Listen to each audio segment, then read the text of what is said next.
Hello everyone, in this video we're going to be finding the amplitude, the period, and the midline of each of these graphs. So let's start with problem number 1, and we're going to be finding the amplitude, so I'm just going to write amp, we're going to find the period, and we're going to find the midline.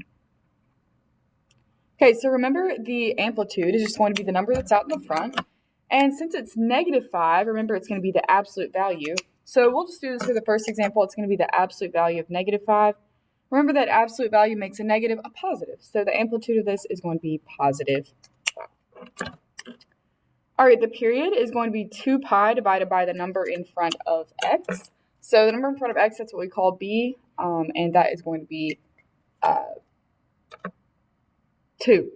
Sorry. Okay, so we're going to do 2 pi divided by 2.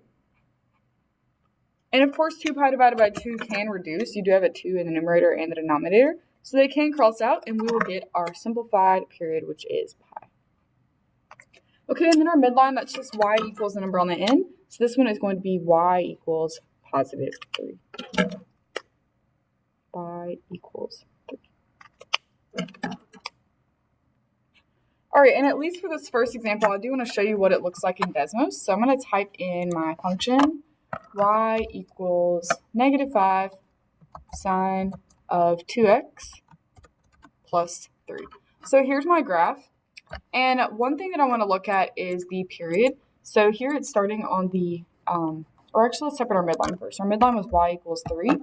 You can see that this function is going up 5. Okay, it's going all the way up to 8 from 3. So it's going up 5, down 5, up 5, down 5. Also, the period is how long it takes it for it to get back to its original position. So here's its original position on the y-axis, and it's at a downward slope. So if you keep going to the right, that's upward. This is downward. So this number right here is going to be your period. That's how long it takes for one wave. The number 2 that's in front of x, that's actually how many waves are in 2 pi. So if you look in 2 pi, you have 2 full waves happening there. Okay, 2 full waves. So that's where that number comes from. And then the midline was y equals 3. That's just what's going to cut the graph. All right, so let's try out another example. We're going to do problem number 2. Okay, so problem number 2, we're first going to start with the amplitude. And that's just going to be the number out in the front, so this amplitude is going to be 2. Then we're going to do the period, and that's going to be 2 pi divided by the number in front of x, or theta, if we're working with theta.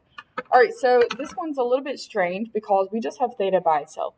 What this really is 1 times theta. Okay, so since it's 1 times theta, that means that our period is going to be 2 pi divided by 1, which is just 2 pi. Okay, so that 1 is going to be what goes in the bottom. All right, and then our midline, that's just going to be y equals the number on the end. So it's going to be y equals -4. And with the midline, please do not forget, with the midline, please do not forget that it's just going to be a positive or negative. It doesn't matter. Whatever it is, whatever that number on the end is, that is going to be your midline. All right, and this example is a little bit different because there weren't parentheses. But if there's no parentheses, that just means it's going to be the number that's right after. So the only thing that is inside the parentheses should be that theta in this problem.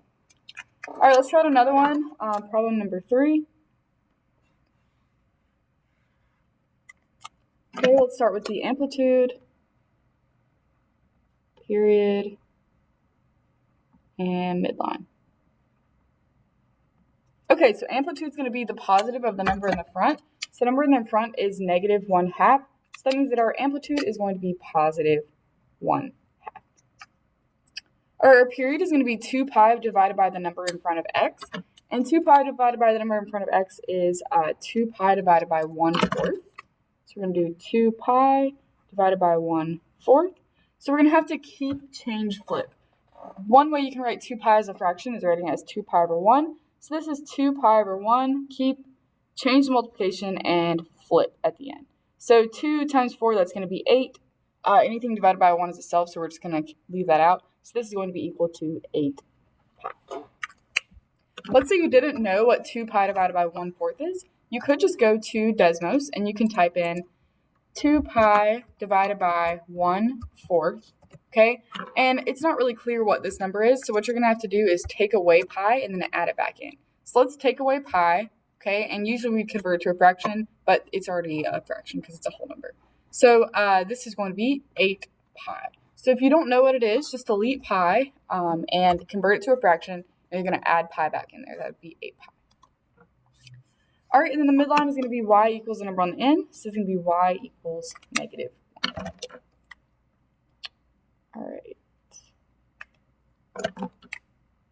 And do some highlighting. Then we'll move on to the next one. Okay, so this next one is another cosine problem.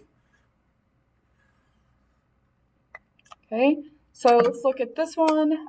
First, we're going to start with the amplitude, and that's just going to be the number in the front, which is +4. Then we're going to do the period, which is 2 pi divided by the number in front of x or theta. So it's going to be 2 pi divided by 3 in this example. 2 pi divided by 3. Okay, so let's do 2 pi divided by 3. 2 pi divided by 3 doesn't reduce, so that is just our period here. Just going to be 2 pi divided by 3. Okay, and then our midline is going to be y equals the number on the end, so it's going to be y equals 1/2.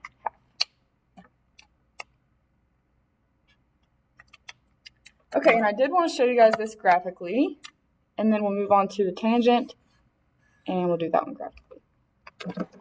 All right, so let's type this in. We have 4 cosine of 3 theta, and it's not going to work in theta, so we're going to have to use x, okay, and then plus 1/2. Okay, you can see the midline at y equals 1/2. Okay, so there's the midline, and from the midline, this is going up 1, 2, 3, 4.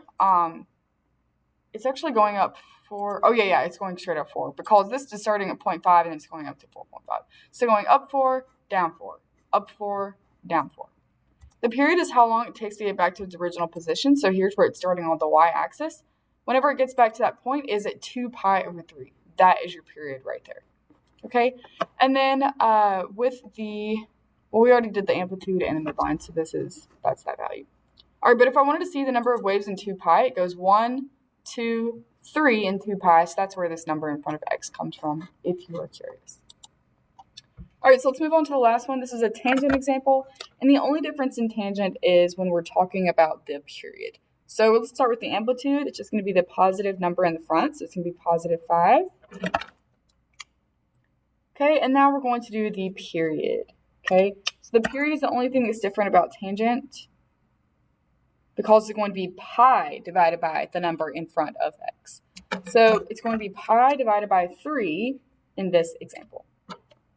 Pi divided by 3. And because pi divided by 3 doesn't reduce, that is just our period. And then our midline is going to be y equals the number on the end. So this is going to be y equals 2. All right, we're going to type this in, and then that will conclude our video. So let's go look at the tangent. Okay, it's going to be y equals -5 tangent of 3x plus 2. All right, the midline is kind of hard to see here, and so is the amplitude. It's not really very relevant in these problems. But what you can see is here's where it's starting on the y-axis. And if I move to the right, whenever I get back to this point, is right here. And it's not going to tell us exactly what that is, but you can sort of, we can actually look at it if we type in, let's see, this was at 2. Midline was at y equals 2. Okay, so if I go here, here's where it's starting on the y-axis, and it gets to that point at pi over 3. So you can see this is happening a lot faster. And actually, if we're looking at the regular tangent function, you can see that it does have a period of pi instead of 2 pi like sine. So that's why tangent has a smaller period, because it just happens a lot faster. All right, hope that you guys enjoyed this video.